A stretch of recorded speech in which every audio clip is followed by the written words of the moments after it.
आत्मा जतोई मेरी धी दा एक टोटा जिहड़ा कि वायरल हो गया है। सारे बड़े इस गल दे तलाश दे विच ने कि सानू टोटा मिल जाए किहड़े पासे दुनिया टुर पई है।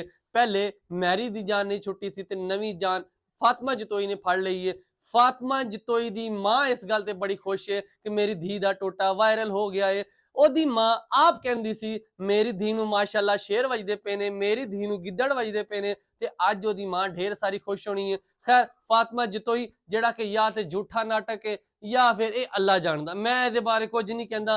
फातिमा जतोई जिन्ने जनाब तुसीं एक वीडियो सोशल मीडिया ते काफी वायरल होंदी होनी है जिहदे विच ओह कह रही है कि मैं अल्लाह नू हाज़र नाज़र जान के मैं कहनी आ मेरी वीडियो AI ने बनाई। ओह सारा कुछ AI ते पा दिओ तुसीं, ਜਿਹੜੀ ਹਕੀਕਤ ਕਰਕੇ ਨਾ ਤੁਸੀਂ ਸਾਰਾ ਕੁਝ ਕਰਕੇ ਐਂਡ ਤੇ ਪਾ ਜੋ ਜੀ ਮੇਰੀ ਤੇ ਵੀਡੀਓ ਹੈ ਹੀ ਨਹੀਂ AI ਨੇ ਬਣਾਈ ਹੈਗੀ ਆ। ਉਹ AI ਵੀ ਕਹਿੰਦਾ ਹੋਣਾ ਕਿ ਮੈਂ ਕਿਹੜੇ ਮੁਲਕ ਦੇ ਵਿੱਚ ਵੜ ਗਿਆ ਵਾਂ, ਕਰਤੂਤਾਂ ਆਪਣੀਆਂ ਗੰਦੀਆਂ ਤੇ ਗੰਦਾ ਉਤੋਂ ਮੈਨੂੰ ਕਰ ਦਿੰਦੇ ਜੀ AI ਨੇ ਬਣਾ ਦਿੱਤੀ।